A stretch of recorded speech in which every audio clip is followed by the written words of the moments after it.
He instructed me to make sure that people ask a lot of questions. And how many people have I paid money? Can you lift your hands? Who all have paid money already for the questions? Okay, so Jim, I've paid enough people for the questions. If in case they don't ask questions, I'm going to take the withdraw. I've got a withdraw. I've got a refund policy. Yeah. No. We do the Indian way. They get paid in check, which never cashes. So I'm going to turn it to Jim, and he's going to walk you through a workshop. And as I said before, please keep it as interactive as possible. And Jim, over to you. Thanks. Okay. Well, thank you for letting me into your country. And actually, I mean, this has really been wonderful. I'm glad to share at least a part of the afternoon with you. But, you know, I mean, I've met a lot of really wonderful people, and I apologize in advance if I don't recognize you, even if I see you, and I sure as hell am not going to remember your names. But, you know, things being what they are, I'm glad to see you and glad to shake your hand, and I hope we'll stay in touch. I'm going to talk about, you know, pricing for the enterprise, and what I'm going to do is talk about, in order to do pricing for enterprise sales, you've got to do a good job of pricing. You have to know what to do when you're selling to an enterprise, and we'll talk about that.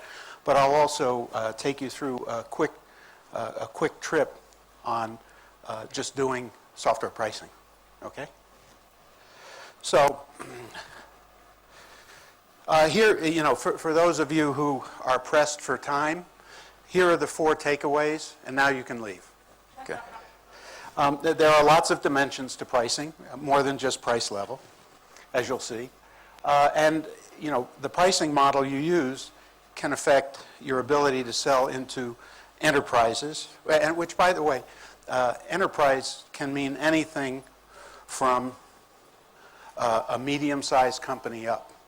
Okay, and this is really geared around larger transactions as you may define them. If you think a large transaction is $100,000, sorry, I can't do the currency translation in my head. $100,000, that's a big deal. If it's $1 million, that's a big deal too. And I think, you know, one of the major takeaways is really to make sure that you keep things simple. The simpler they are, the faster they go, and then make sure that you have a process in place to do your enterprise sales. So, you know, building an enterprise sale or building a series of them is sort of like building a home. You're going to spend a lot of time, you know, a lot of time at both. And a lot of people would like to live here, or maybe here, or here. But they usually wind up living here, or God forbid, here. Okay, Jim, that's very funny. What does this have to do with pricing and enterprise sales? A lot, actually. And I did have to stretch it a bit. I freely admit that. But I had to get your attention, especially after lunch.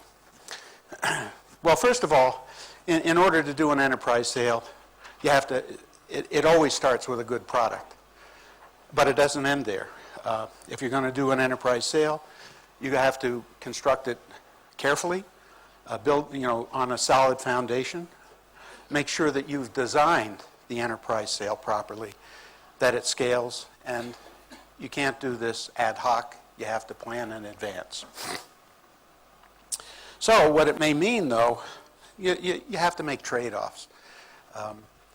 You know, we don't live forever. We don't have infinite resources, so we have to make compromises. And you know, the compromises may be, you know, you're designing for a specific situation. You know, when you put the deal together for a customer, maybe you don't finely tune it and it's just good enough. And in terms of terms and conditions, you all know T's and C's, terms and the commercial terms of doing business. You know, they're good enough. They seem to work. It may result in fewer follow-on or expansion sales as you would like, and the deal may not be a good template for moving forward. Well, poorly priced enterprise deals. Did I miss one? Yeah, okay, here we go. These poorly priced enterprise deals, first of all, they look shaky anyhow. They're not a solid base for doing future business. Often, they're really haphazard. They have unintended consequences, and they have a limited life. Either you kill it or the customer kills it. Now, failures always happen at the last minute. There's a pressure to respond. It gets thrown together. You didn't really qualify or screen the customer very well. The deal doesn't work very well, and it just gets uglier over time. Okay? Bad business never gets better. So, with that in mind, what I'd like to do is get you calibrated as to what constitutes an enterprise sale, give you an overview of pricing models, and then we'll drill down into the pricing model in terms of structure and details, and then we'll pull it together and actually meet our promise of talking about pricing and enterprise sales, and then give you something to chew over as you leave. When I was thinking about what goes into an enterprise sale, what are the products, first of all, they tend to be sophisticated. They're B2B, or what I'll call B2BC, which are people who are acting like consumers but in a business environment, and it may turn into a business-to-business sale. Okay, a Dropbox is a good example. What example? Pardon? What is an example? An example might be Dropbox. Yeah. And for those of you that remember McAfee, the antivirus, okay, that started out as personal use, and then if you wanted to buy more copies, you could. And that's, there you were a consumer, but then it turned into a B2B sale. Okay. What happened here? Oh, good. Okay. And because it's a B2B sale and it gets inserted into a process and it goes through a process, it isn't going to be an impulse buy. And because it's large, the customer is going to make demands on you. And the way you deliver the product, which may be product and services, will be customized to the customer's needs. And I think one of the critical differentiators is it's never done over the phone because we're talking about big deals, and it's face-to-face. It's a contact sport, and as such, the pricing you do for customer A can be completely different than customer B.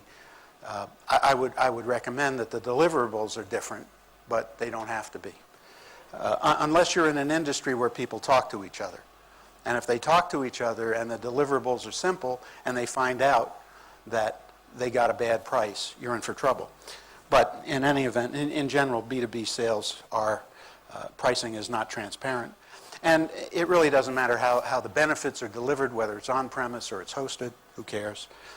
And the web plays an important part, not only in terms of generating awareness and interest, but sometimes if you offer a version of the product, for download, that may be a good enough trial to get people started. So here's, as I was thinking over the issues that a lot of my clients have encountered when they are doing enterprise sales, first of all, finding them is hard.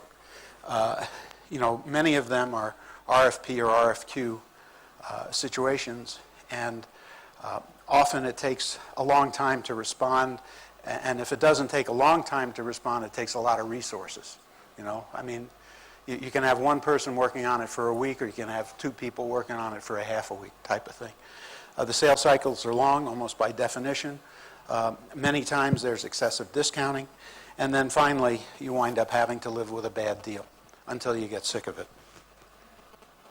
So let me now talk about the pricing model.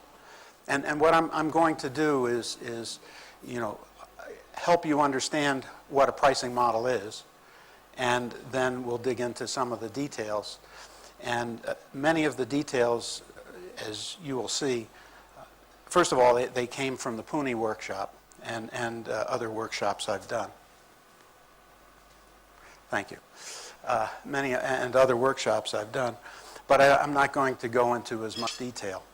And speaking of that, I'll make available on my website the Pune workshop slides. Okay, for those of you who didn't feel you got enough of a dose here. I mean, for those of you who are left standing, I suppose. Okay. Well, first of all, pricing model is not the number. And that's one of the problems that we've encountered, because when we used to talk about we're pricing guys. Well, we're not really pricing guys, because if I say I'm a pricing guy, it's a lousy message, because everybody says, why would I pay you as a consultant to tell me whether it's $14.95 or $15.95? I mean, it's a bad deal. It was a bad deal. If you thought it was a bad deal, it's a terrible deal for us. So, we got to thinking about it, and really what we do is more complicated than just setting a price level, and that's where we came up with this pricing model hook. But the price model, the price levels are really the things that everybody sees. What they don't see is all the stuff underneath. And all the stuff underneath is what differentiates, one company from another, okay, at least on the product side. And if you're different, you deliver different value, you're going to have different price levels. So what you're seeing is, when you see a product price, what you're seeing is sort of the summary of a company's strategy, okay? And what does that mean? Well, that means that if they have a strategy and you have a strategy, your strategy isn't the same, so maybe your price level shouldn't necessarily be the same. There are some exceptions. We may talk about them.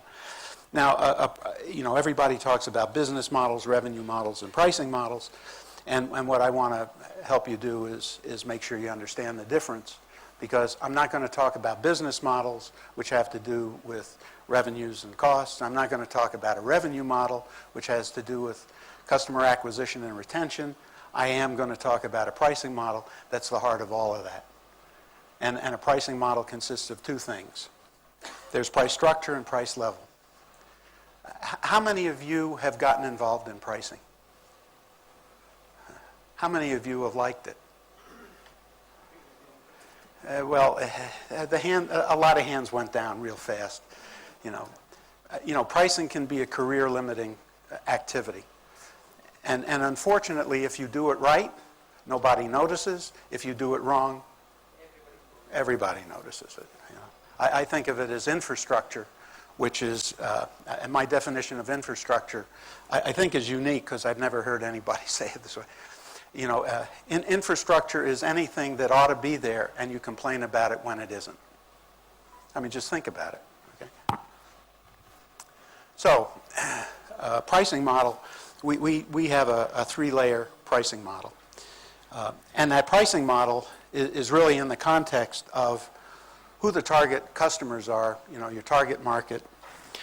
And this goes back to some things that Bob Wright was saying this morning in our kickoff panel. And that is, you really have to have a unique message, and you have to really understand who your customers are, and then you can build a pricing model around it. Now, for those of you that liked the pricing experience, you can ignore what I say. But for the rest of you, pricing is complicated, and the best way to deal with a complicated problem is to slice it up, and that's what we've done. That's what this pricing model is all about. At the lowest level, there's the licensing structure. We'll go through what these things are. Then there's the transaction structure, and the best thing to do is to tackle structure before details. And by the way, if you do pricing, you want to make sure you can implement it and keep it refreshed. So here's the details, and every layer has two pieces. At the bottommost piece is the value metric and the license model. And what that really means is the value metric is what you charge for and how prices scale. The license model, has to do with the rights to use, the rights to deploy, payment stream and term. And it has a lot of terms and conditions, but it isn't, like a contract. The next level, in terms of transaction structure, we talk about the available packages, the additions, bundles, things like that, and then discount schedules. And discount schedules, what we're talking about, are things that are published either internally or externally. They're not things that are developed on the fly. And that also includes promotional discounts. There's the living person discount of 10%. Do you breathe? Yes, you get it. Okay. And then finally, once you've built this foundation, you can start building stuff on top of it in terms of, the pricing details. You have the list prices, okay? And how you display the price is very important, especially on the web, if you're selling over the web, which by definition is not an enterprise sale, you remember? Okay. But still, the way you present prices either to a salesperson or to a customer is very important. And then finally, there's deal pricing, which has to do with this negotiated structure and, price, terms and conditions, deliverables all come into play. Okay? Any questions? So, with that in mind, the structural stuff is really where you've got to get inside the customer's operations. You have to understand how your product is going to be used, how it's going to be deployed, what it's going to do in the customer's context. And once you've built that foundation, then what you can do is you can go out, take a look at what the market is, will bear, market conditions, competition, things like that. And then you can do a job of pricing. Now, the real deal is it's all got to fit together, okay? So in other words, your understanding of how the customer operates and what the market conditions are have got to work together, obviously. Otherwise, you don't have a business. So let's drill down into the structure first, starting with the value metric. I have a question. I'm sorry, yes. See, when you're doing the product pricing, there is a lot of efforts that go on before the product is ready into the market. So, in a software company, how much is the time period that you can look upon as a point up to which you can take up the pricing and then, the development cost and then put it into the pricing? Well, you're talking about what do I do with my costs? Yes. Okay, we'll talk about that. Okay. But you asked, I think there was another question in there about process. If I'm developing software, when should I do pricing? And the answer is from the get-go. When you have a concept, you ought to understand the customer. You ought to understand how things are going to be used. And therefore, you ought to be able to come up with a value metric, at least a first cut. Okay? And actually, what's interesting to me is a lot of companies, they go through this exercise too late. And they cause themselves all sorts of problems. So, and especially in large companies where they do project justification, it's price times quantity. How much are we going to charge? How many units? And everybody, they say, I know. I really know. And you don't. The first thing is, you might be able to guess at the units, but units of what? What's the it? I have a product. It's a complicated product. I don't even know if I can build it. Well, I'm smart. I can build it. Well, how much of the it am I going to be able to build? In what period of time? So, development is a process of discovery. And so is pricing. And you can match pricing to that process. So there are some things you can do early in the cycle, and you refine them as you go along. Okay? You can start thinking about the value metric early on. You can start, thinking about the packages as you go along and you learn more about the product. And by the way, pretty early on, you know what the license model is going to be. It's going to be subscription. Okay. That's pretty simple. But it's not so simple when you start thinking about, well, how am I going to limit deployment? How am I going to deal with the value metric?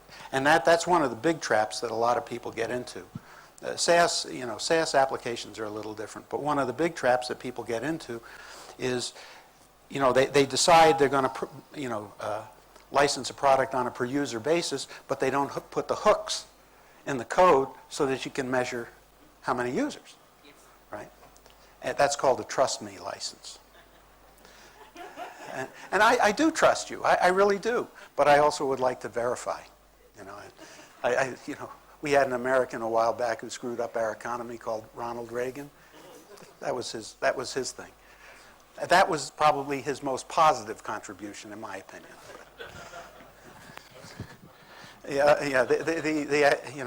Never mind. Okay, so let's talk about that. So, as I mentioned, the value metric is what you charge for. It doesn't necessarily take a lot of effort, but if you screw it up, you are screwed for a long time because your deals won't scale. Your price list will be utterly confusing. The customer won't understand it. The salesperson won't understand it. And what do salespeople do when they don't understand things? Pardon? Cut prices. They give it away. I don't know how to configure this deal. I don't know how to price this deal. The heck with it. How much money do you have in your wallet? Done. Okay. Now, how do you come up with a value metric? How many people are using per user? Oh, thank goodness. Well, we'll get to you in a moment. All right. So, as I said, the critical thing is making sure that you get inside the head of the customer and the customer's operations, and you understand how they're going to use this product whose features you don't know quite yet. It could be personal versus group use. It could be occasional versus heavy use. How's it going to be used? Very important, because that gives you some clues about what the value metric ought to be. Should the value metric be per group, where there may be some limits on the group? Should it be per block of transactions? Okay, So, with that in mind, you really do need to understand what the customer is doing, and there's no right answer. I mean, this is a kind of a random walk down value metric street. I mean, you can see per sales rep, per person, per trade. I mean, there's no right answer. And by the way, if you're in a market with somebody else who's not a dominant competitor, you could have a completely different metric than your competition does. Okay? And there's nothing wrong with that. Yeah, it was interesting to see Coghead there. And in fact... Did you do work for that? No. Because that's a special name. I didn't know. It's not a very popular name. No, it isn't a very popular name. I'm trying to remember the... I'm trying to understand how it came on the slide. Because I looked at their pricing model and it was screwed. I mean, I knew they were screwed.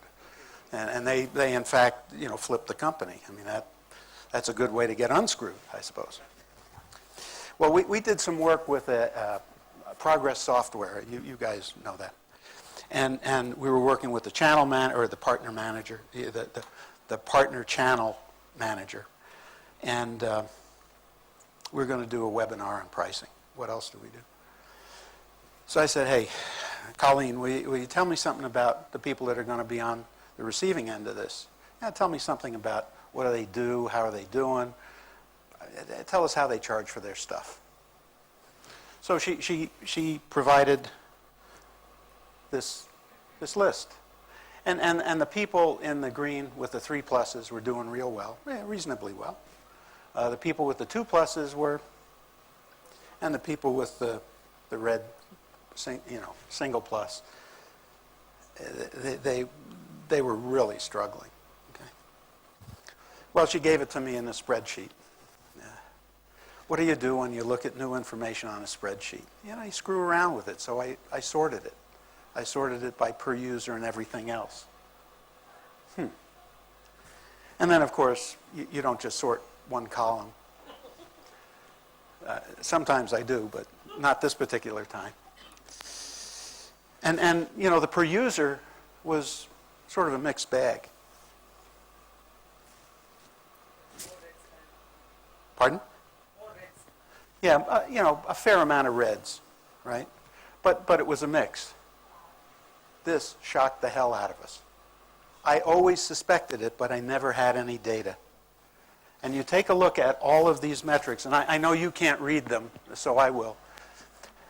This is per ad, per bill, per claim, per customer, per employee, per gallon, per loan, per patient. You hear anything in that? Everything is customer context. That's exactly right. And so the takeaway here is what you really want to do, and honest to God, this is real data, right? I mean, I may stretch the truth, but I will not outright lie. And to tell you the truth, which is what I'm doing right now. Never mind. Okay. Now, I'll tell you, the real, when you're in an application, yes. Can you go back to the previous one? Actually, it's very important to stress.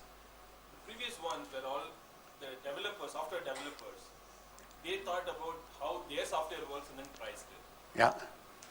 The guys at the bottom, they thought about how customer is going to use the software and priced it. I don't know what was in the heads of these people, but I would say that that's probably a pretty good way to approach it. I mean, the way you use something may not be the way your customers use it. The way you think about it may not be the way your customers think about it. Yes? Is it also correlating the revenue flow?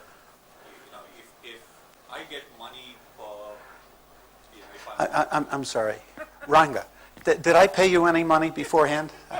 Have you ever seen me other than in a... Yes, that's exactly right.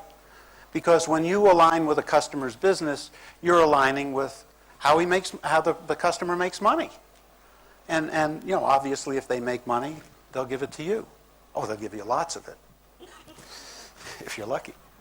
But, what we've been talking about up to now are end-user facing applications.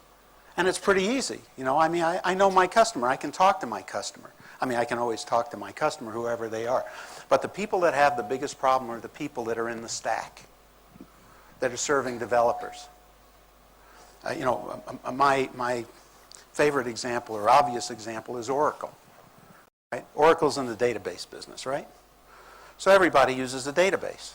Well, you got school applications built on Oracle that charge per student. You have hospital applications that are built on Oracle that charge per bed. You have, you get the idea, okay? Now the question is, how should Oracle charge for their software? Because they meet the needs of many different developers.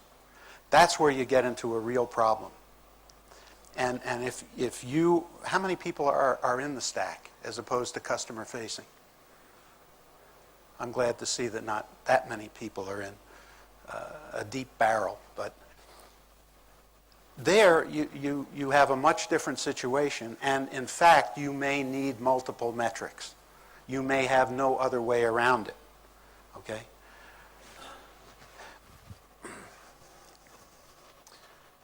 And I think, when you're talking about some applications that are end user facing, where you have major competitors who have set the pace, you may not have a choice, okay? How many people have Salesforce.com add-ons that are not per user? Salesforce.com says, jump, how high, per user, okay. That's the way it works. However, that said, you can charge differently than the industry standard, providing you have a good reason for doing that. And not only that, one of the characteristics of a good value metric is it's easy to use and estimate. Okay, I can take a look at it. If I'm buying a Salesforce application, I certainly know how many salespeople I have. If I'm in the financial services business, I know roughly how much assets under management I have. If I'm a manufacturer, I know how many SKUs I have. Okay, so one of the characteristics of a value-driven metric is it's easy for the customer to estimate, and it's easy for the salesperson to estimate. How much, what the quantity is. Now, as I mentioned, horizontal or infrastructure products they're kind of tough, and you really have to frig around. That's a technical term we use in the States. And you may have to run different metrics. I don't recommend it. It's a nightmare for keeping track. But if you're clever, what you'll be able to do is build the hooks into the application that will serve all of the customers, but the way you sell to the customer is different. Okay? I may know, for example, here Suresh is a person that sells to hospitals. I've got some infrastructure stuff. Ranga, sells to manufacturers, and he charges per SKU. Well, I know the database consumption over here is roughly this for these many beds, and he, this is my major market. Well, if I'm going to sell to a manufacturer, I'm going to say so many bed equivalents, okay? So that I'll be able to say, oh, this is how many SKUs there are, and I will understand what the relationship is between a SKU and a bed, okay? But the best thing to do is not to do these things independently, but to make sure that you can map one into the other, and you're always better off having a base to work with. You following me? Can I Yes. ask with an example? So if we have a device management platform, Yep. To manage a CAT scan machine, which costs $1 million, versus set-top boxes, which cost Right. a few $100, the product does address both markets, but how do you do pricing? Which a very small Yeah. quantity but high value versus the other? Yeah, let me repeat the question. The issue is if the way you charge your customer results in one customer getting a lot of value and another customer not getting as much value, maybe you want to think about a different metric. However, in this particular case, we have a term in the pricing biz called fences, okay? And fences are the things that separate prices. Back in the heydays of the airline industry, Saturday night stays. You get a real cheap fare if you stayed over Saturday night.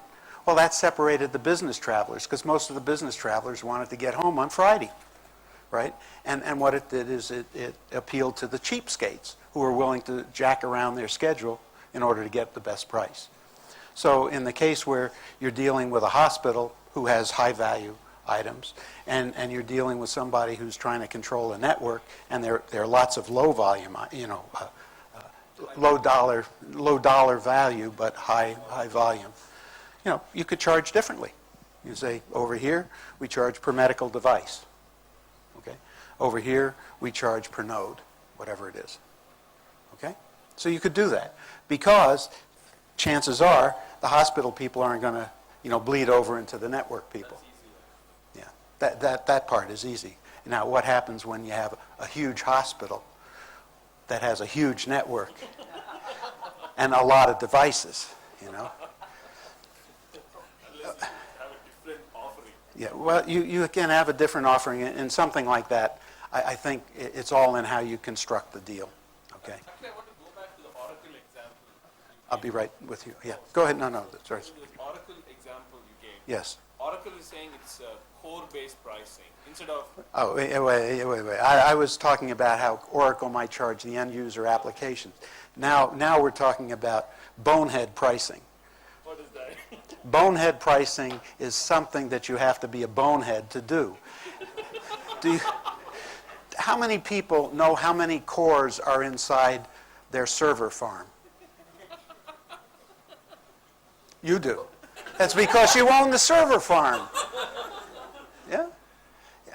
There aren't very many people, okay? Can I count boxes? Yeah, I can count boxes. Can I count the number of servers in the boxes, the number of chips, number of cores? That gets a little dicey. But what does that have to do with the customer's business is the real issue, okay?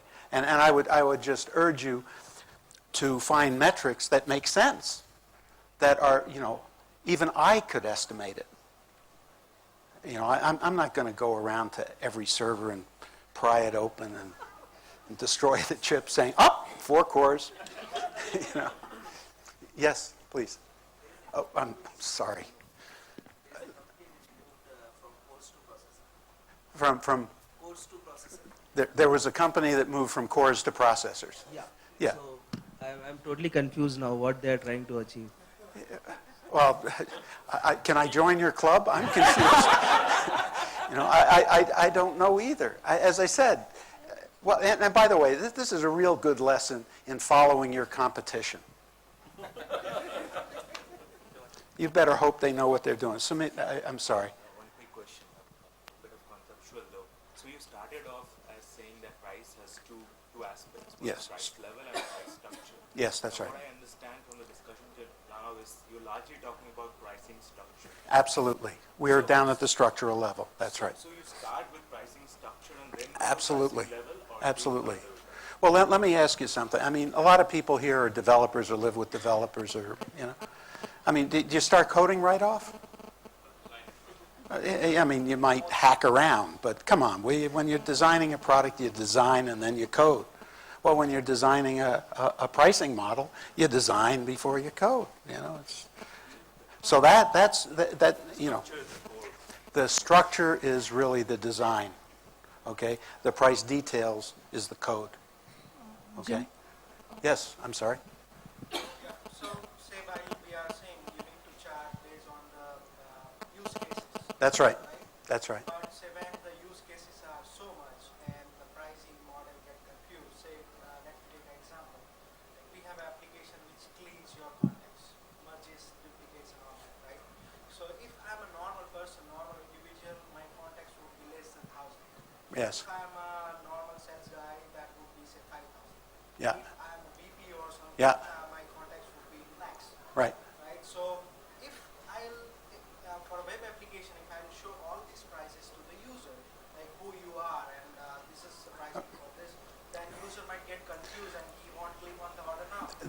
That's a great example. The example was what happens if I'm in the email business and we have a database of contacts and small companies have a few contacts, medium-sized companies have more, and large companies have an awful lot. You do what Constant Contact did. That's my email. They have different prices per month based on how many names you have in your database. I mean, that's the way you do it. Now, there's nothing wrong with saying, if you have these many, this is the price. If you have those many, this is the price. Okay? And by the way, in a case like email, which is, I think, kind of trivial, number of contacts, having, you don't need to talk about the different uses of email. You don't need to segment your market. Because, and by the way, there's another good example. How big is your database of contacts? I don't know, 1,000, 2,000? I can guess.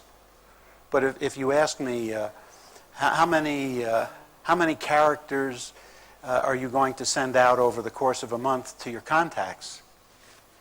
Some of my emails are long, some of them are short. They never get read. Nobody ever. I only hear from people when they complain. Are you going to complain?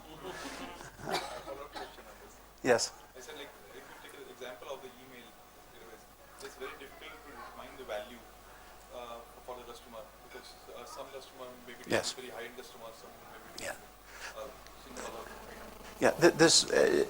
The question, is very similar to the device issue we were talking about. Some customers, when they're doing emailing, it's a high-value email, and others it's a low-value email. And in a case like that, you can't slice things too finely. I mean, you could have charged, for example, the length of email, right? It's sort of hard to estimate, and people that send large emails versus small, it isn't worth it. And the compromise is okay, contacts. Okay, so I think what you want to do is find something that's similar, that's simple, that people can reckon very easily. Okay, and that's the way to go. And you know what? If some people get more value, in the Pune slides, which I'm not sure how to get the URL, which I haven't created yet. Yeah, I know what I'm going to do. Okay, put down this URL and then give me until the weekend to put it. www.softwarepricing.com/Pune. And I'll put a zip file up on, and you can download it. In the Pune slides, I think I give an example of testing to see whether a metric makes sense.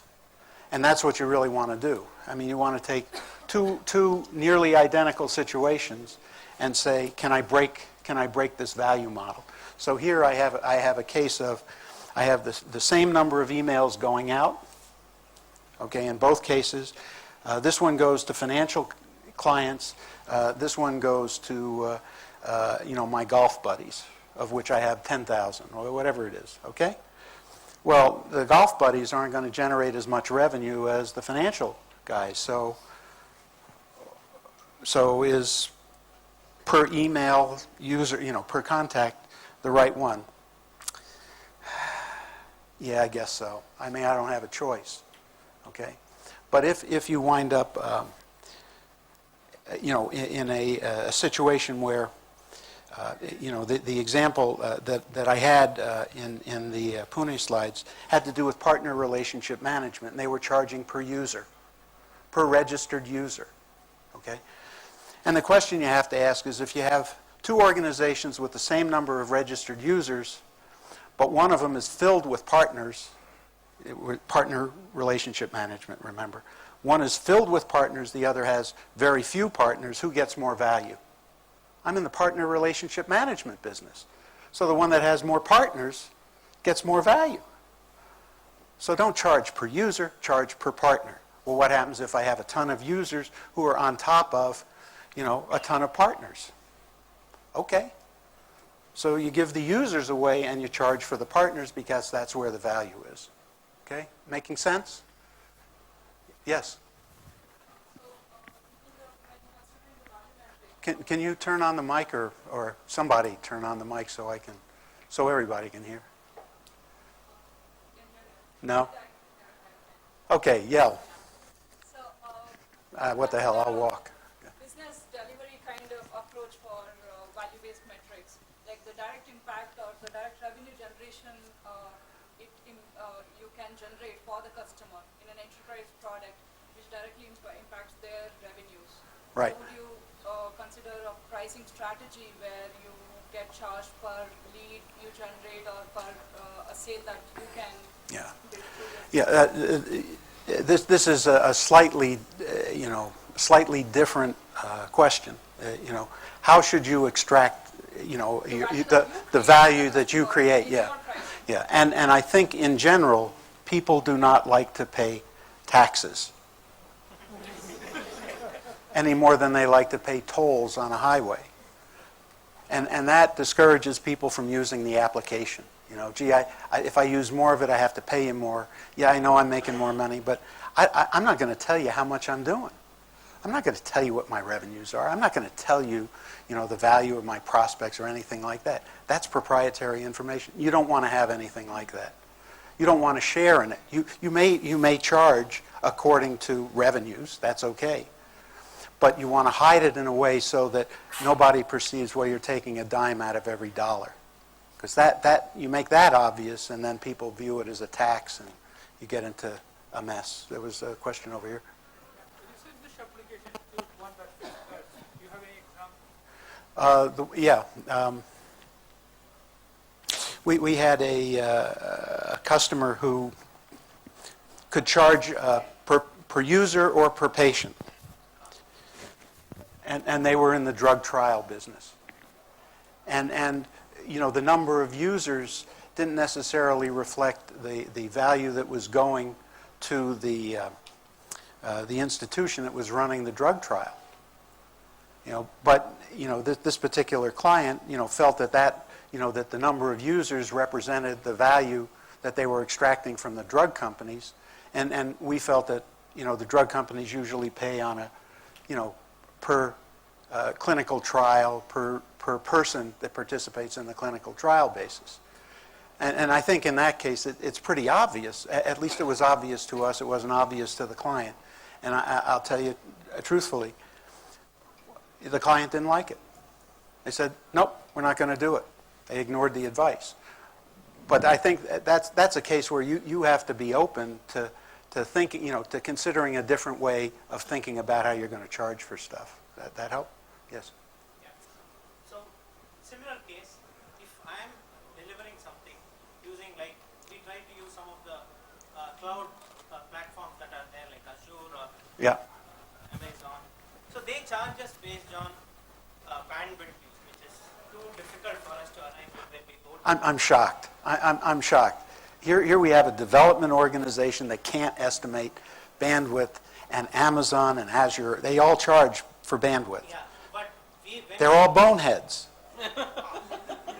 Very successful boneheads, Yeah. but so yeah. when we try to price to a client, it's the same thing, like Yeah. what you said. They don't want to be charged based on how much they use or whatever. Yeah. it is. So, No, that's right. So now we are stuck with something what we are getting from the infrastructure, and then we are going to a client. This introduces uncertainty into your cost So we are structure. just taking out some random big number Yeah.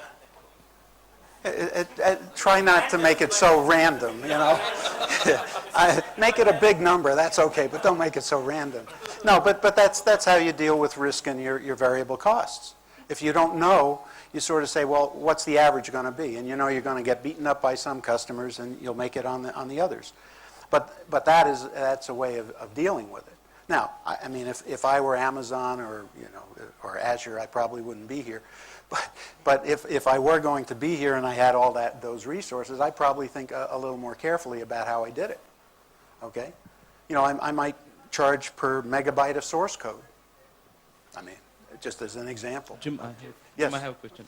Yeah, It's not a lot on the per user basis. There's a point there on dominant vendor in the market. Yes. Say Oracle, SAPs of the world. Yep. So what happens in this case when they set they set some kind of expectation in the market, and then you can't obviously be at that point with a small company. So how do you work out? You probably don't. If you're a small company, you don't. If you have a good business reason and you wind up being easier to deal with than somebody else, then you make a case for that. Let me Yeah, come. Yes. This is in continuation with the lady's question there about, can you appropriate the value that you deliver Yeah. in monetary terms and appropriate a part of it, Yeah. though not everything. Because essentially your advice that, our pricing should be tied to our customers' revenue stream Yeah. in some way. That's right. It should scale with the value you are creating, which, as you'll see, ought to be associated with revenues rather than cost savings and things like that. Yeah, so the value-based pricing is Yeah. wherein the benefits delivered versus the next best alternative available in the market. So can those things be, part of a formal process of your pricing? Well, I'm not sure I understood the last part of the question. I'm saying value-based pricing, Value where you ba- actually, convert the benefits that you deliver to Yeah. your customer We're- to dollar terms. I'll tell you what, let's, when we get into pricing, we'll talk about how you estimate value and how you deal with value created. And I think I may have misled somebody. When I talk about value-based pricing and scaling, if your value metric happens to be revenue, then it looks like a tax, okay? But if it happens to be something that is a surrogate for revenue, it's less painful, okay? It's still a tax. Come on, will you? You're basically taking a tax from your customers whenever you charge them for anything. It's a tax. Yes, please. One comment on number of users and number of partners one is going to manage. I think we're trying to oversimplify it. There's no reason that both could not be in the metric set. For example, Yes. in telephony applications you have users as well as you have trunks. So similarly, there could be Yeah. multiple such matrices. Absolutely. And then you could have packages and things like that. So we're trying to oversimplify it. Yeah, and I think that's a good point. When you choose a metric, try to stick to one. If you can't stick to one because it doesn't make sense, you do two. If you can't stick to two, maybe you do three. When you get over that, you really ought to go back and revisit your decisions. Okay, talking about the license model, there really isn't a lot to talk about here. A license agreement, which we've all suffered with, includes stuff about the offering, the licenses and the licenses and the services. The value metric relates to the rights to use, and the price levels is covered in the fee structure. And when we talk about license model, we're really only talking about the rights to use, the payment stream, and the duration of the license. Okay? And those are things you can do pretty early in the development cycle. So, yes? I have a question. So I saw something called reinstatement fee. Yes. Right. So how do you convince customers for such a thing? The question was reinstatement fee, and this applies to maintenance and support? Yeah. Well, first of all, customers don't like to be surprised, so you got to make sure they understand, the terms of engagement right from the get-go. And the reinstatement fee, I think what you have to do is argue, make a good logical case for it. And here's the case that often works. Okay, you've gone off maintenance, we've had a major release, and you want to buy in. Well, think about that customer who wants to come into version 3 versus the customer who's stuck with you and paid maintenance for version 1, version 2, and version 3. What's fair? Well, what's fair is, hey, you know what? You got to pay for the upgrade to version 2 and the upgrade to version 3. You got to come current, and that's that. That's the way we play it. I don't like that, says the customer. Then don't buy my product. Okay? Then don't come back. I mean, fairness works wonders. And your pricing ought to be fair. People ought to look at it and they say, I get it. It makes sense. I don't like your price levels, but I'll do it. Okay? Because I'm going to get value from it. Okay? So, as I say here, the rights to use and deploy, you really want to make your boundary markers clear. The access rights. Who can use it, when, how long? The usage location, how are you going to deal with that? Deployment location, is it going to be in the cloud? Is it going to be on-premise? How are you going to comply and make sure that, people are paying about the right amount for the licenses? I was involved in an expert witness case where a small software company got bought by a big company. Small financial services company got bought by a big financial services company. Big company does audits on big customers every 3 years. Their turn came up. They sent in the auditors. The auditors looked at the usage of this license in the small division of the large company. They couldn't figure out what the hell was going on. The large company, the terms and conditions and the licenses were all screwed up. And ultimately, people sort of figured out it was about $1.5 million worth of licenses that they didn't pay for. So what they did is they paid about $5 million, and they're still paying as far as I know, to attorneys to wrestle this thing to the ground. It costs a lot. It's a drag. It's a pain. You really don't want to do that. That's why you talk about compliance, and that's why you build the hooks into your product so that you can monitor what's going on. Even if you don't charge for it, you like to know what's going on, and that's very important. Okay? Yes? But are there some definite no-nos of what customers in the US probably would allow and would not for some company in India to monitor/audit? The monitoring and the auditing can get very sticky when you're going across national boundaries. But I think, there's licensed server software out there that will monitor things, that will create an encrypted log file that nobody can mess with except for the vendor. And so, the part of the deal is, and in fact, we suggested this to a client who had this problem. He said, well, what happens if the client doesn't want to tell us? This was an aerospace software company. They were selling to the major subcontractors to the government, and these major subcontractors, you don't want to meet them in a dark alley. I mean, they're just terrible.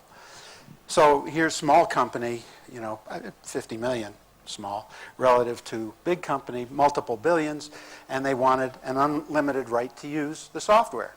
You go through the dance, you say, is it really unlimited? And they said, look, I'll tell you what, if you tell us how much of the stuff you use, we'll go with an annual license of all you can eat. Because we're not going to tell you, how much.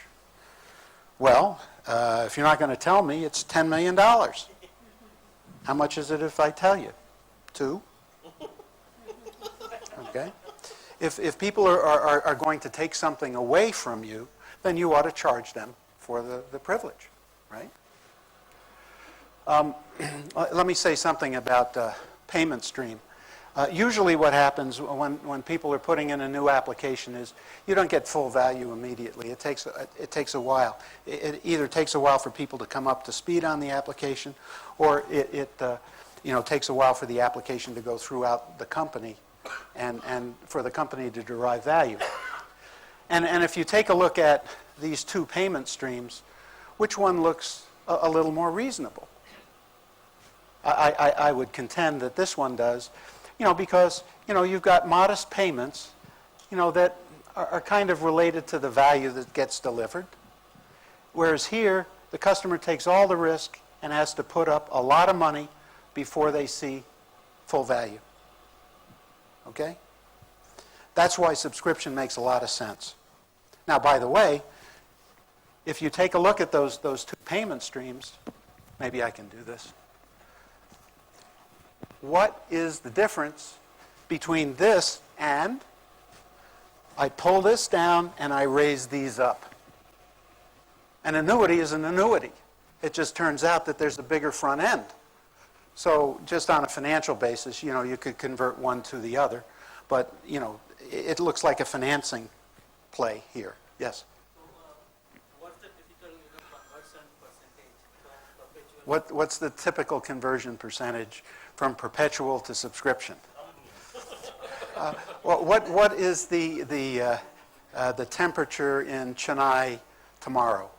What was it yesterday? Is there any relationship between the? It varies widely. That's really the issue. I mean, you can do a discounted cash flow and make them equivalent.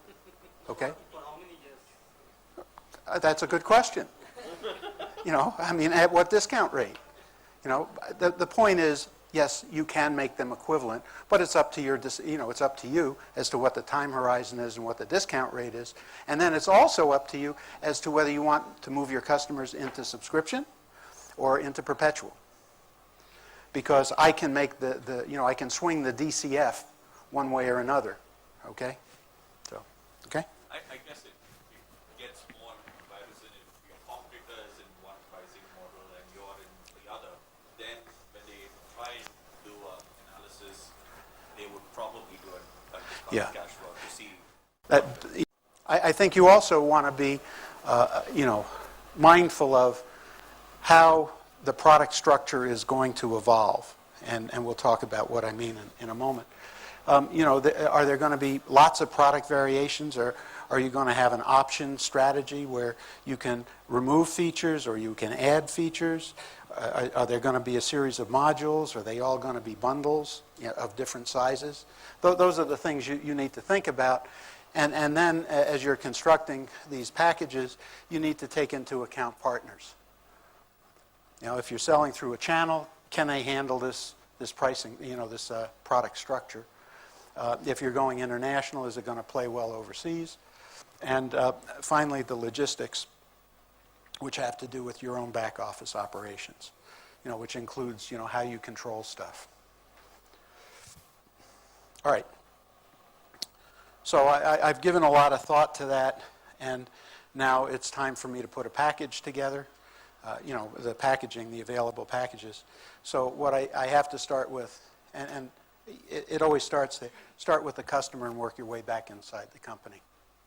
So, understand what the customer is trying to do, what are the use cases, have a sense of what are most versus least important benefits. Presumably they're all important, but there's a rank order, I would guess. And then, you want to take a look at the functionality that you're putting together and sort of map that into the benefits. And, you look at functions that are related, functions that you can carve out, and functions that, really appeal to a specialized audience, but they're on the roadmap and you're going to do it anyhow. And then finally, when you have all these options, you have to make a choice, and you can make a choice based on breadth of appeal, the range of value you want to deliver, and how many separate items you want to carry on your price list. Here's an evaluation framework for you to use. We had a client who was trying to figure out what to include in different versions, and they did some research, but this technique you can do in the privacy of your own home. It does not require external research to do it. It just requires that you make a decision between whether a feature is going to be used a lot or used a little, and whether it's really valuable or not so valuable. And then what you do is you just put them in these quadrants, and then you have a pretty good idea of what I ought to do. For example, let me walk you through this, because I think that might be useful. Here we have a quadrant where there is high usage and high value. Okay. Now clearly, if you're in that quadrant, there's high value and high value, right? So there are some differences, and that may suggest some different additions. Over here, you might wonder, why would anybody do that? It isn't valued, but a lot of people use it. Well, how many people have a word processor that doesn't do bolding? I mean, bolding is, it's table stakes. There are some things you have to do. Everybody assumes it's there, so you do it. And that, features that wind up there are pretty good candidates, for the basic product. Things that are over here may, go into different editions. And things that are here where not many people are using it, but they get a lot of value for those people, those may be options. They may be separate modules. And you may be able to charge the hell out of them because they're so specialized and they serve, a great value.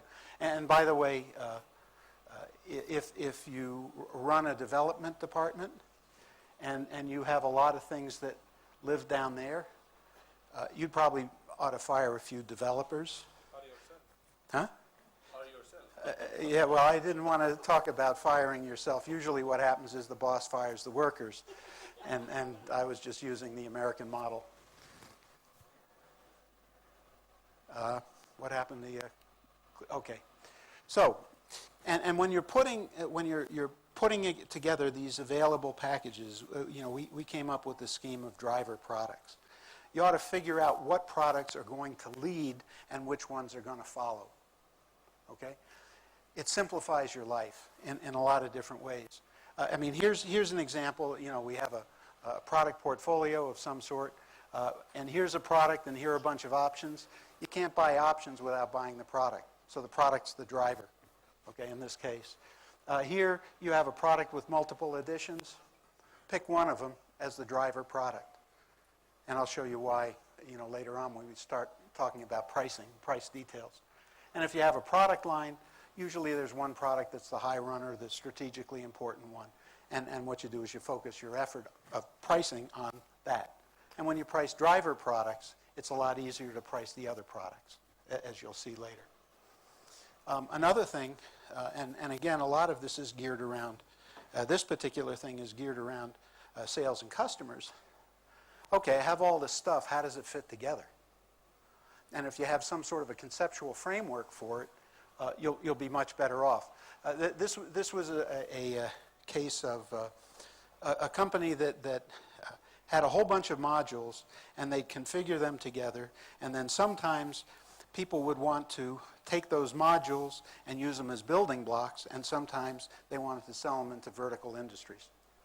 So the problem that came up is, in the vertical industries, when people wanted to add stuff, there were all these prerequisites, okay? Yeah, we can sell you that database, but what that means is you need this connector, that connector, the other connector. And then there were times when there were modules, and the vertical industry wanted this module, but not that module, and then downstream you got into the prerequisite problem, okay?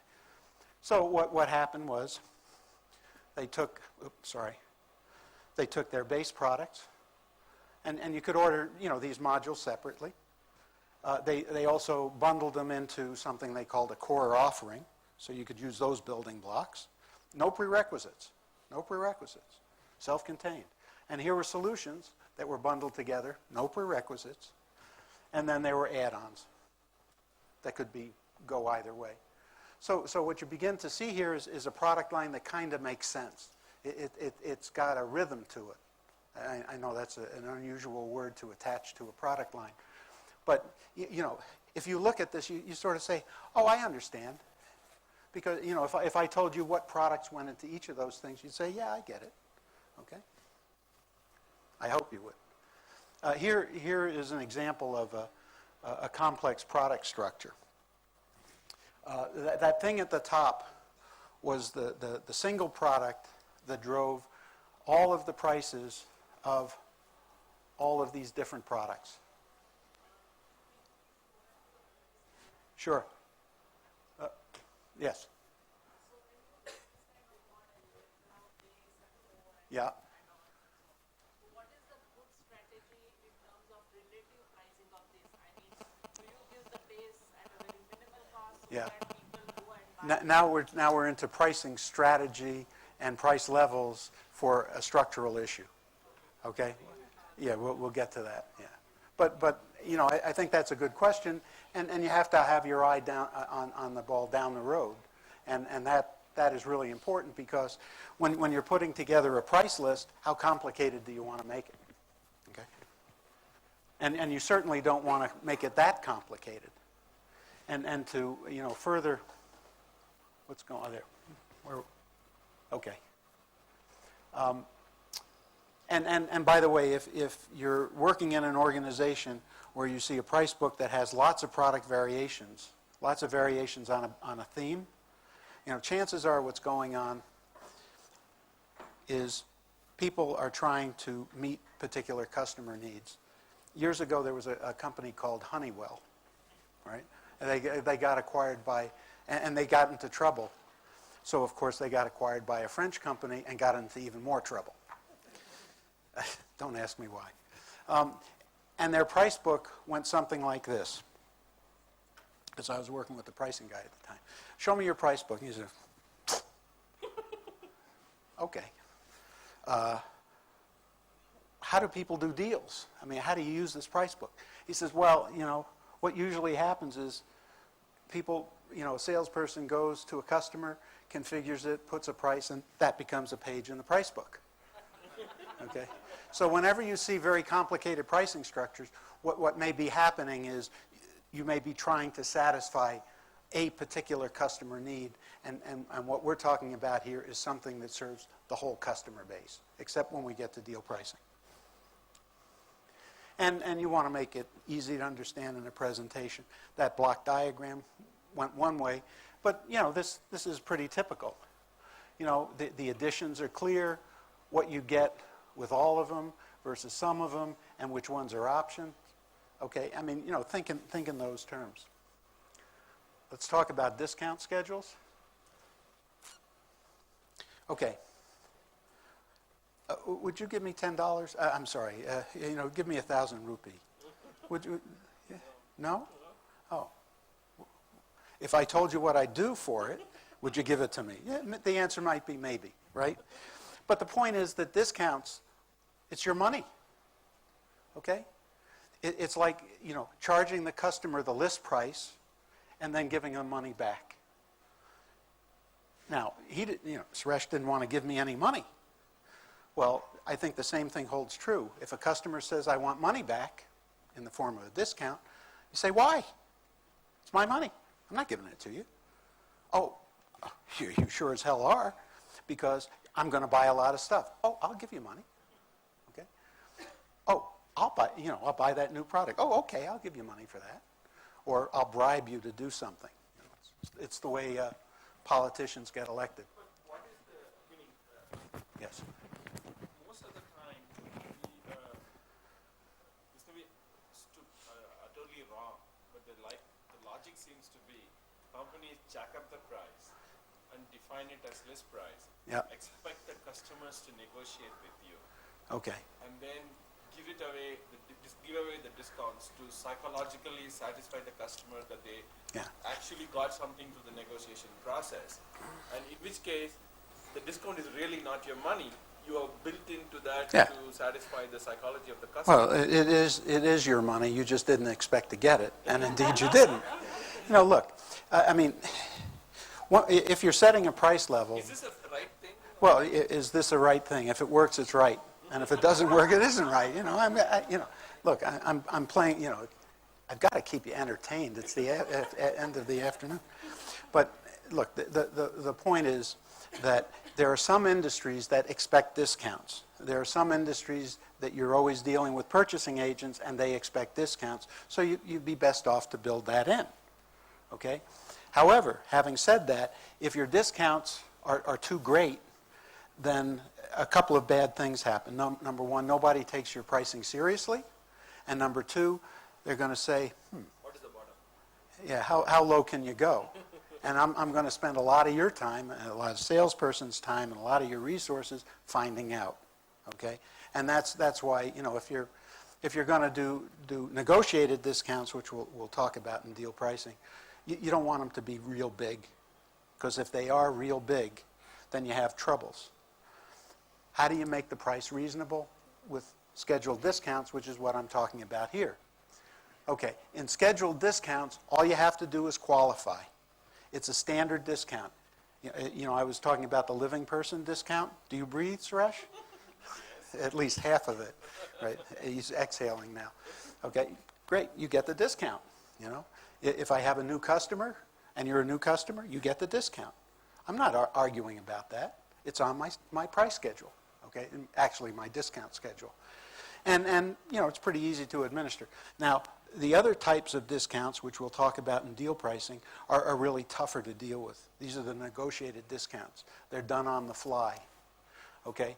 As I said, they're part of deal pricing, and often they're a response to competitive pressures. And one of the real problems is we did a piece of research years ago about discounting practices in the software industry. And one of the things that we found is there are about 40 points of discount above the top line. If you're a $1 million company, there's $400,000 above the line. Who watches it? Yeah, well, nobody does. So maybe we also had this joke. This $500 million company. I was talking to the VP marketing, and he was bitching about the Salesforce. Salesforce gives everything away. So the joke that came out of it is, how do you make a $500 million company?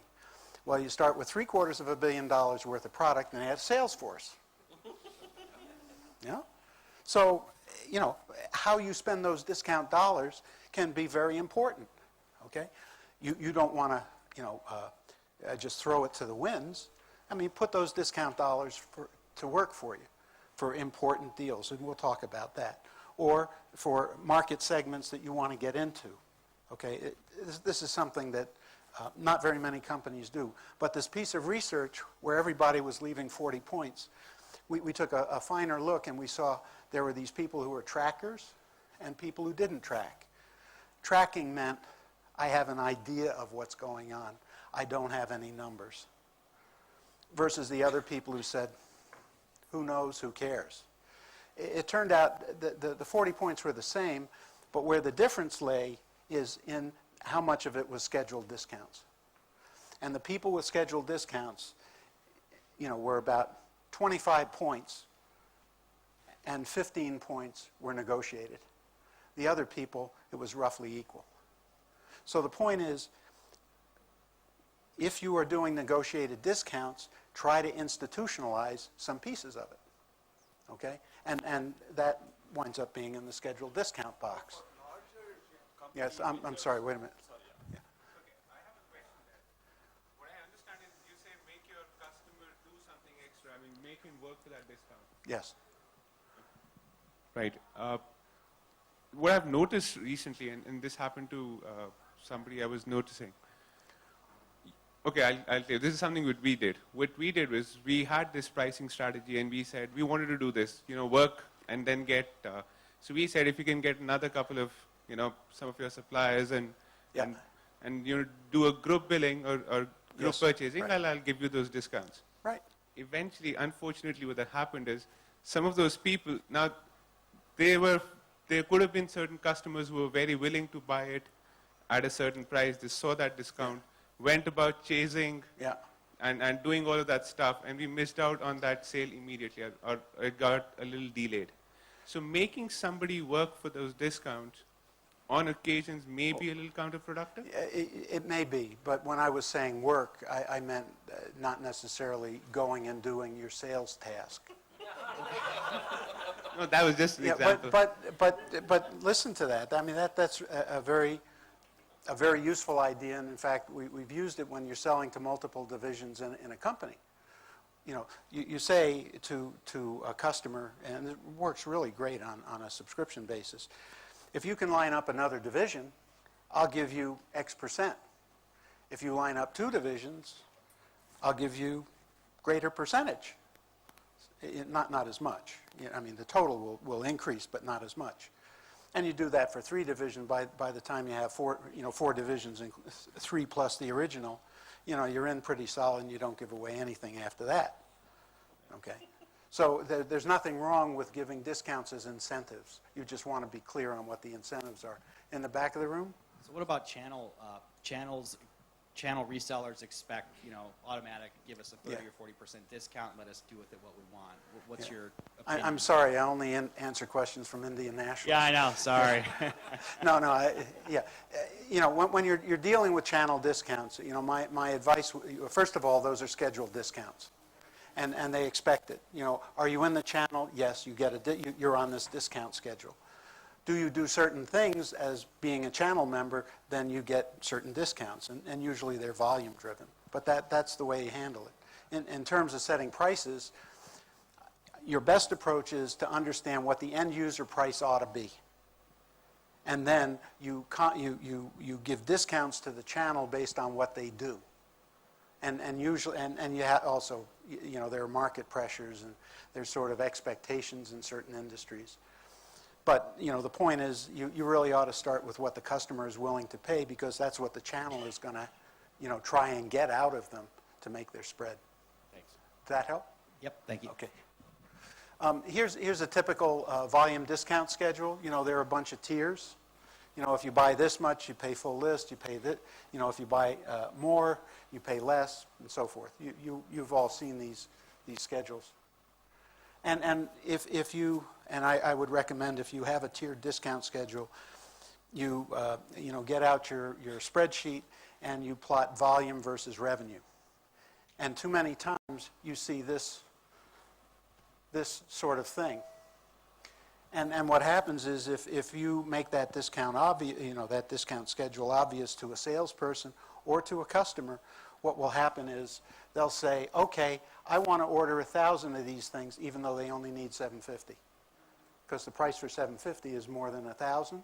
And thank you very much, I have a gift. And I ain't going to talk to you for another 2 years until I consume the gift. Okay? Now, why does that happen? And what should we do about it? Well, it happens because in each of these discount tiers, they've applied that price to all of the units. And that's average pricing. And that's what causes, when you jump a tier by one, you're giving all of the units the same price, and it's a lower price. So that's where these jaggies come from. And what you want to do is to sort of piece them together. Okay? And the way you do that, I don't know how taxes are in India if you pay them, but in the U.S. where you have to, we have an amazing compliance rate, and nobody comes into our homes, yeah, or takes our children for that matter. What happens is they say, okay, if you make X dollars, here's your percentage. If you make more, well, the total amount that you would have paid at this level becomes the beginning of what you pay at the new level. It's a cumulative schedule. So it's within the tier, that's what you pay when you're in the tier. When you're at the beginning of the tier, this is how much you pay in total. So in effect, what happens is people go running up the scale and there are no discontinuities. And when you're constructing, remember we're talking about structure, when you're constructing a discount schedule, the revenue piece of it, ought to roll off pretty smoothly. You pay more, you buy more, you pay more. What happened here? And the discount schedule, it really shouldn't be hand drawn. If you can have you have a curve underneath it that is mathematically drawn, you're better off. But whether you do or you don't, in volume discount schedules, you buy more, you pay less per unit. There ought to be an orderly roll-off and an increasing tier width. The last one is a little subtle, and the reason for an increasing tier width is when people are buying hundreds of thousands of units, they don't care about 10. Okay? They might care about 1,000, but usually they'll care about 25,000 or 50,000 or something like that. Okay? So when you have an increasing tier width, that's just because people are going to buy an awful lot of stuff and they don't discriminate. And you don't need to say, well, for the 100,001th unit, it's this. Who cares? Okay. Oops, sorry.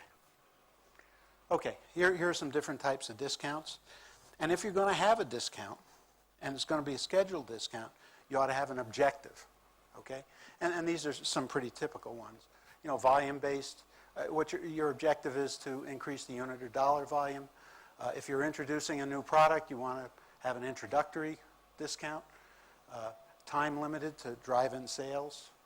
Contract length. You compensate people for longer commitments. That's pretty typical in a multi-year contract. Bundle. You can buy A and B, or you can buy A plus B, and it's cheaper than A plus. The AB bundle, and it's cheaper than A plus B. Okay. Upgrades and also, if I'm trying to get into a particular segment, I might even give a segment discount. Okay. Let's talk about the details now, and I am guessing that's really, list prices is really why you are staying here as opposed to why you came. Yeah, I have a question. When we talk about enterprise sales, don't you think it's a better practice to work on an understanding of the budget to keep the discounting to the minimum? Early in the cycle. Let's separate out the two issues. The first issue is you're facing a customer and you've run through enough hurdles to get to the point where you're configuring a deal. And presumably by that time, you have some idea of whether you're in their budget ballpark or not. And it's under those assumptions that then you start negotiating deals. And in fact, we'll talk about you came here to hear about enterprise sales, and all I've been doing is yammering about pricing. Well, Jesus, are you ever going to get to the bottom line, Jim? And the answer is yes. Bear with me, please. Thank you. Okay. So let me talk about what you do with in order to set prices. First of all, what you want to do is you want to make sure that the prices scale with value, and that's why you spend a lot of time thinking about what the value metric is. Now, the price paid will be, it may be different. Those two lines represent two different prices, okay? And what you're going to do is the price levels that are actually paid, nobody will ever pay for the value that you create, okay? What they'll do is they'll pay a percentage of it, but you ought to understand what the economics are so you can then take a look at the percentage and say, am I extracting a fair amount? By the way, here's one thing that is the toughest thing that we do and you do, and that is finding the right price point. I haven't got a clue as to what the right price point is. We never know. And we will never know because nobody wants to spend any money on research, and by the time the research is done, the market has shifted. Okay? So what, because we really don't know what the right price is, the best we can do is say it ought to be in a range. Okay? And how do you figure out what that range is? Well, you start by understanding the economics. Okay? And if you don't have that economic understanding, what happens to the range? I don't have a range anymore, I have a dart throw. And that's not what you want to do. And what I'm trying to lay out here is a systematic way for figuring out what a price point ought to be. And all I guarantee you is you will be less wrong than you would have been otherwise. Okay? Can't guarantee, there's no magic bullet here. It isn't particularly difficult work, but it is work. And if you go through it, you'll be better off. And especially in a price-sensitive market, even if you're 1% better in terms of your margins, that's 1% you wouldn't have gotten otherwise. So I just encourage you to think about this. There's nothing. I'm not going to make you rich overnight. Following my advice, whether you hired me as a consultant or saw these slides, you're not going to get rich. You'll get richer than you are now, but you will never get fabulously rich and be on stage at Nasscom in the next couple of years. Okay, here's the common perception. Price outweighs everything. The reality is something different. It's usually number 3 or number 4 on the hit parade. Everything starts out with, does the product do what I want it to do? We concede that, you have to. But then there are other things that come into the way, And by the way, one of them is company reputation. We did a piece of research for one company, and we had occasion to ask about how they like the business practices of other competing vendors. And of course, I'll tell you who lost, and this one purchasing agent or licensing person we talked to said, if I could kick Microsoft out of here, we would. We hate them. They're terrible. Oh. And that affects how people deal with you, right? And price had nothing to do with it. So, if your product does the job and they like you and you treat your customers fairly, price becomes a secondary issue, okay? And I think you've heard that a couple of times, but I'm just reminding you of it. So here's the process we use for setting price levels. All right, first, it's important to do a good job of pricing on a product that's important, and that's the driver product, because a lot of revenue is going to get dragged along behind that. We're going to be driven by the driver product. And then we're going to set price according to value, competition, and we'll deal with your costs, believe me. And then what happens is you wind up setting prices relative to the driver, okay? And then you make adjustments at the end. We'll go through this pretty quickly, I think. Okay, so here's the typical product line pricing. You have some idea of how you're going to break your product up. You take a look at what the price ranges are. What the competition is doing. You kind of understand the customer, so then you say, oh, I have a great idea, and what I do is I throw a series of darts. Okay? If you're using a driver product, throw one dart, be real accurate, take real good aim, and that's what this is all about. Now, you remember I was talking about driver products? Here was a company that had 1,300 products, 1,400 products, and 130 of them were drivers. Okay? So if you're going to make pricing decisions, price level decisions, how many decisions do you want to make? Do you want to make 1,400 or 132? Right? That's the value of a driver product. You do one, and then everything rises and falls relative to that. Okay. So the first thing is customer value, and presumably whatever you do is better than the alternatives that are out there, maybe better than your competition in some ways, and it's better, faster, cheaper, and the real trick is to figure out how much that's worth. You want to see that slide again? Okay? Okay? That's the game we play in the tech industry, better, faster, cheaper, and the issue is how do I monetize that? Number one, I suppose, as a vendor, how do you make money from it? But more to the point, how do you explain to the customer how better, faster, cheaper translates into monetization for them? Now, you really, this is where you do have to get inside the customer's head and operations so that you can begin to put a dollar figure on it. And what that really means is understanding your customers at a level where you can say, are they kind of the same, or are there really some distinct clusters? You know, for example, you know, big companies may behave and get different value than small companies. Same product, okay, different value. And you may be able to price things differently. And in fact, you do usually using discounts. I think, you know, one of the ways you can, number one, validate your metric and begin to monetize things is to have conversations or listen to conversations that the customer has about their business, how successful they're going to be, how they measure their success, you know, what goes on. And that, you know, sometimes they talk about revenues, growth, profits, things like that. And you know, sometimes it's the problems that they're dealing with, okay? And I think at the end of it, what you really ought to do is have a real good understanding of what drives revenue. Here are some economic driver examples. You know, increase revenue, decrease costs, avoid costs, okay? And that's in rank order.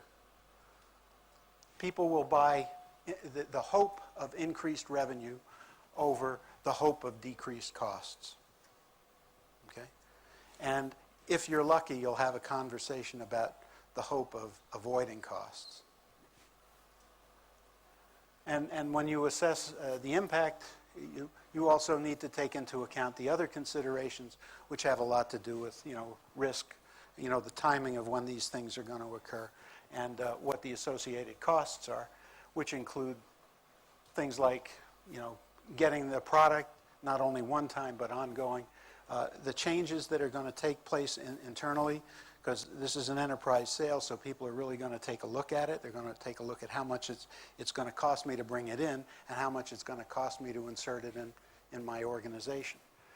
And one of the things that often gets in the way of an enterprise sale is this thing, perceived risk, which is unquantifiable, except you have to make your deal so attractive that somebody says, I'm comfortable with putting my life on the line, okay? And there are some other things as well. And if you can show what, you know, your value add is, that's great. Come on. Okay? I mean, visuals sometimes help.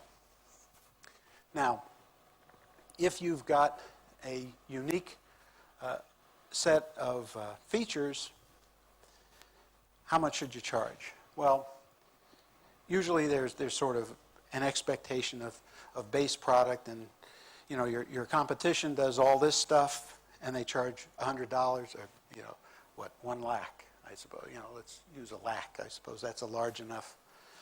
Okay. They charge $1 lakh for it. Well, you have roughly the same stuff. So the base value of that stuff is $1 lakh, if that's sort of the market value of those things. And everybody has different stuff loaded on top of it, and you're no different. You have some unique value-adding features. But the issue is, how much do you pay for those value-adding features? And the value-adding features, you can charge the hell out of it if it does something really amazing. I mean, I remember dealing with turns out it was a Japanese company, and this is years ago. They had a way of connecting applications and passing data back and forth.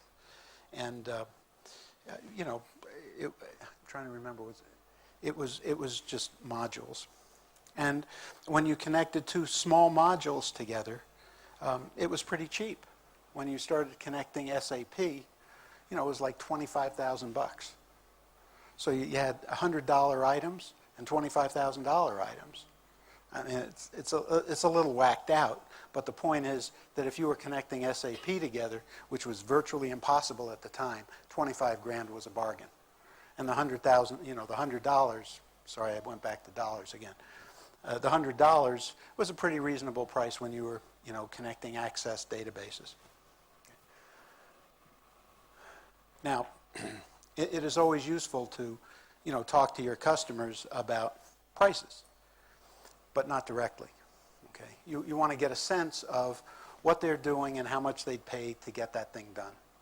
Okay, the issue isn't how much would they pay for your product. but how much would I pay to receive those benefits? And, you know, a lot of that is going to depend on, you know, the perceptions of what's out there. You heard Bob Wright this morning talking about having a message. Well, your product, you know, conveys a message, and your product hangs on a hook in somebody's mind. You know, whatever your product is, it's sort of like this.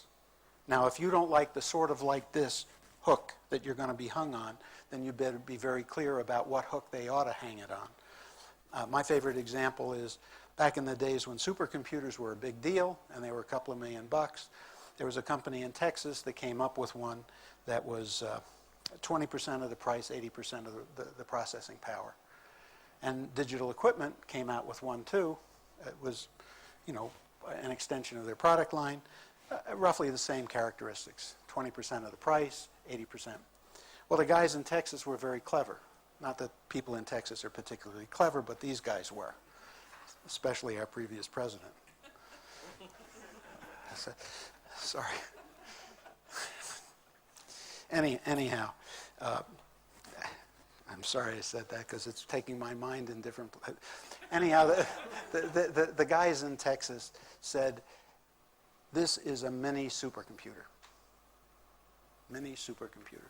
The guys at Digital were in the mini computer business. This is a super mini computer. Okay? Super mini computer versus a mini supercomputer. If you wanted a supercomputer, which one would you buy? Yeah, mini supercomputer. I mean, you don't have to be a rocket scientist. Now, that was clever on two levels. Number one, it set the right reference price. Supercomputer, mini supercomputer, cheaper. Got it. The other thing is, it forced Digital into a position that was totally untenable, but they didn't realize it. Okay? And if you can position your competition in a light that's unfavorable, you say, yeah, you know, they do that stuff, but we do this stuff, and this is where the action is, you know, you'll be better off. Okay? And that was just an example. Okay, now competition does come into play. I mean, Jeff Bezos has the right attitude. You know, pay attention to customers, pay attention to competition, but, you know, really do right by your customers. And you know, how important are they? The biggest competitor is do nothing. As human beings, we don't like to do anything new. It's wired into us. I can't help it. And, you know, when it comes to a B2B rational economic decision, you know, the cost and impact of change can be pretty significant, and the incumbent always has an edge.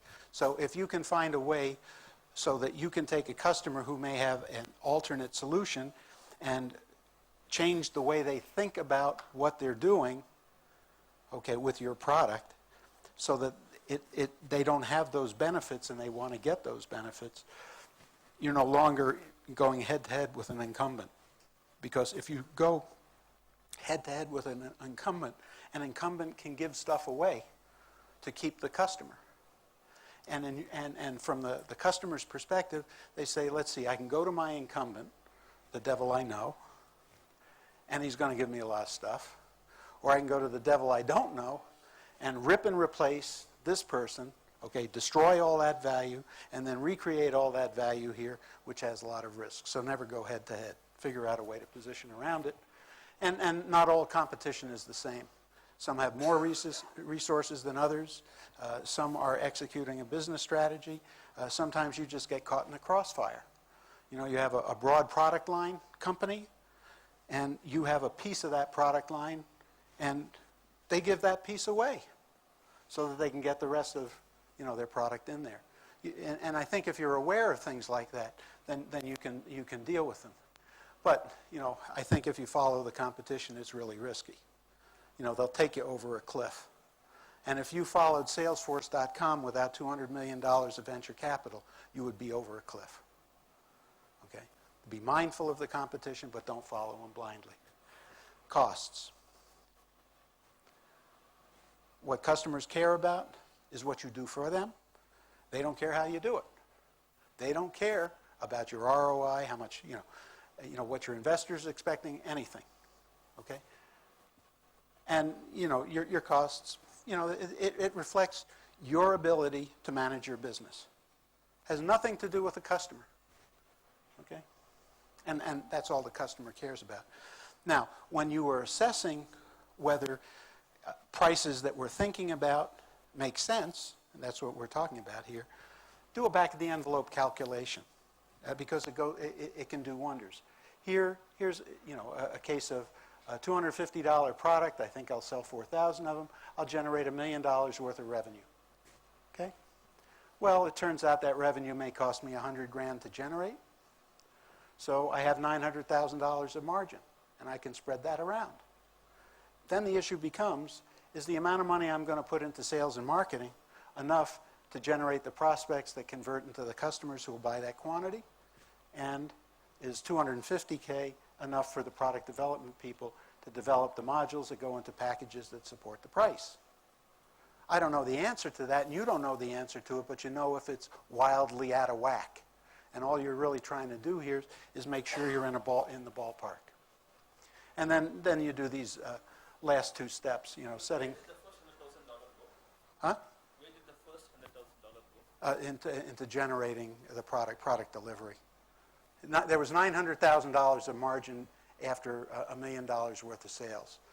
What explains the $100,000 where the $100,000 go? It went into to delivering the product. Cost of goods, right? So here are the last steps you do. When you're thinking about a product line, you also need to consider the price steps. And I'm sorry, this was supposed to be a build. And price steps really count, okay? They're not just random prices. And what you see here is the cost of internet access at the hotel I stayed in at Pune, right? And what was interesting, it was 300 rupee for 1 hour. It was 400 for 2 hours. It was 600 for 4 hours. And if I wanted 8 or more hours, it was 700. So what do you think my behavior was? You get 24 hours. Well, actually, to tell you the truth, when I first checked in, I was totally zonked out. I wanted to get my email, the usual stuff. So I bought an hour. Okay? Now, I'll tell you, if I wasn't so tired, I might have considered 2 hours because it was going to be short term. But of course, what's the difference between paying 600 and 700? Well, 700 is a bargain for 24 hours. Okay? If I'm going to be there more than 4 hours, and I don't know, I'm going to pay the extra amount. So what you can see is,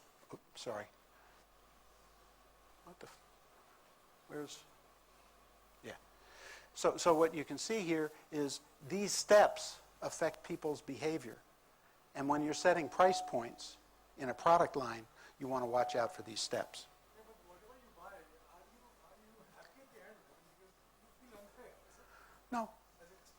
No, well, first of all, I'm a pricing guy, so I looked through all the prices and I constructed the graph. So I was very happy because I had some new material. But, when I saw that, I said, well, look, geez, I know I'm checking out tomorrow, and I know I'm not going to use the full 24 hours, but come on, will you? Another 100? And if I check out late, what is it? And in fact, that's what happens. Do you have 3-tier prices at the gas pump? Low, medium, and high test? Okay. 2. Yeah. Well, 2 tiers. 2 tiers is really tough. Okay, you either buy low or you buy high. In the U.S., what happens is you either buy low or buy high, but in fact, you have a choice in the middle, which usually people buy low or buy high, right? So sometimes, a price point can be a bogus price point just to force a decision. And I imagine that nobody's going to buy more gas, but maybe they could get a little more at the high end if they had something in the middle. It all has to do with anchor pricing and reference pricing.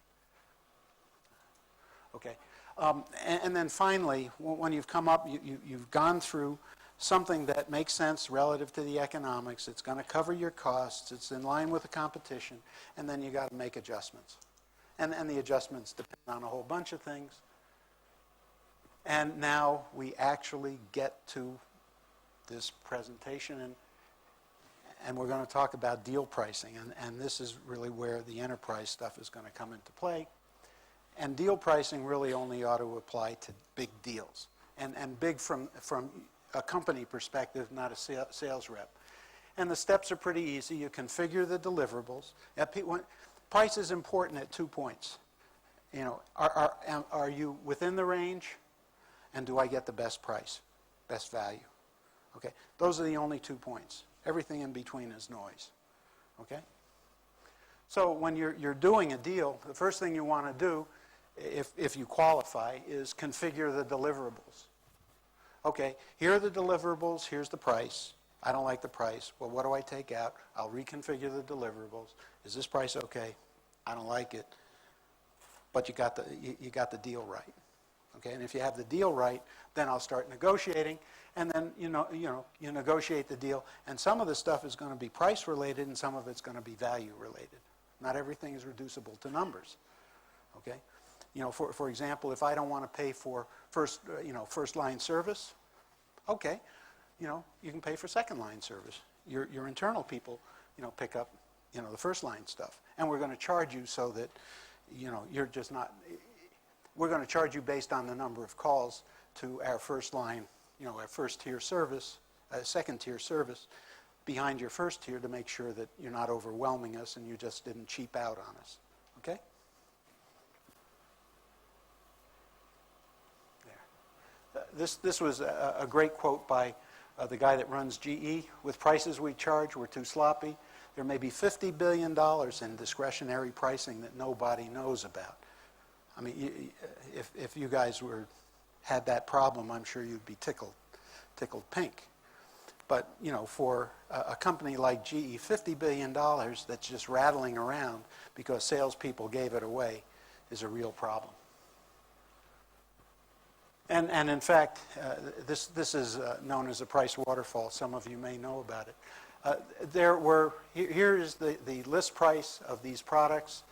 There were some standard scheduled discounts for doing business with the government, for doing volume, and then there were negotiated discounts, which in this case came out to be 21%. Where did it go? It went to the salesperson making his number. What did it do for the company? Who knows? I can tell you what being on the GSA schedule did and what buying volume did for the company, but I can't tell you what these negotiated discounts did.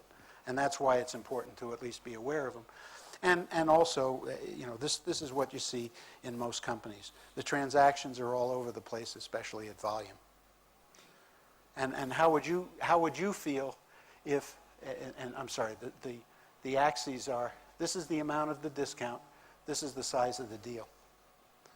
So here is a big customer who got a big discount, and how would you feel if you were this guy? Same big customer, but it didn't get very much. You might feel abused, and that's not a good thing. So here's the punchline. Okay. What I'm going to do is I'm going to relate each of these problems, which we talked about before, to issues with the pricing model. And show you, I hope, how things work out. Well, first of all, if prospecting is difficult, often what that means is the value is unclear. Okay.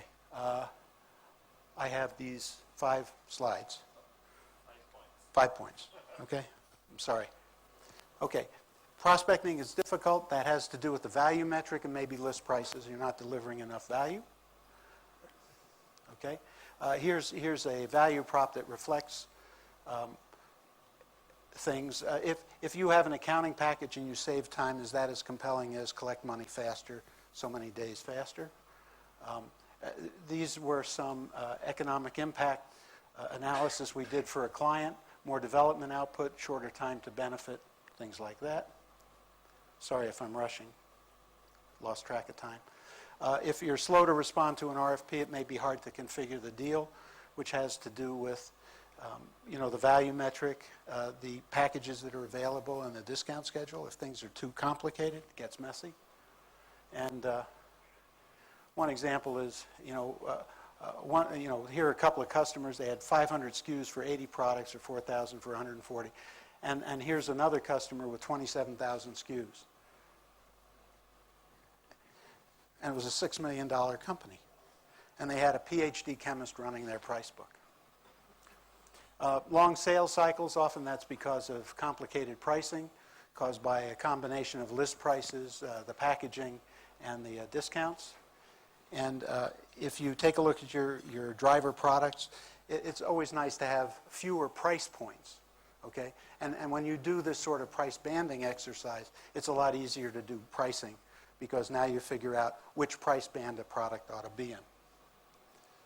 And the same applies to a discount schedule. The people with 27,000 SKUs had this sort of a discount schedule. It was all over the place. Simplify the discount schedules. And, this excessive discounting, comes from that, but it also comes from these drawn-out negotiations, which is list price, packaging, and discounts. And one of the things you want to do is give the salespeople incentives to stay in the band.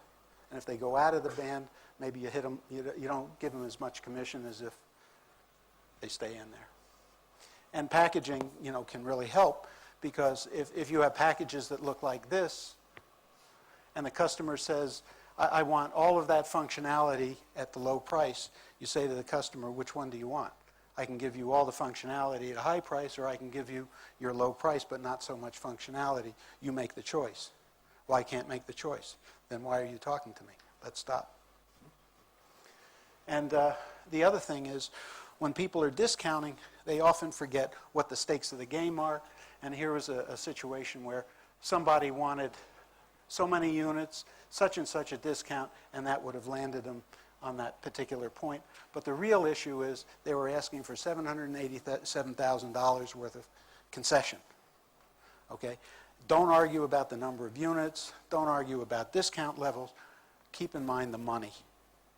Okay? And in fact, this sort of calculator is kind of useful because a customer can see what's going on, and you'll narrow the gap. And maybe you'll only give away $750,000 instead of $787,000, but that's $37,000 you wouldn't have gotten before. Bad deals, you don't have a process that includes everything. And there are ways of improving deal quality. Avoid the ad hoc stuff, categorize deals, label different types of transactions so you know how to bucket them. And you can assess deal quality through, categories and scorecards.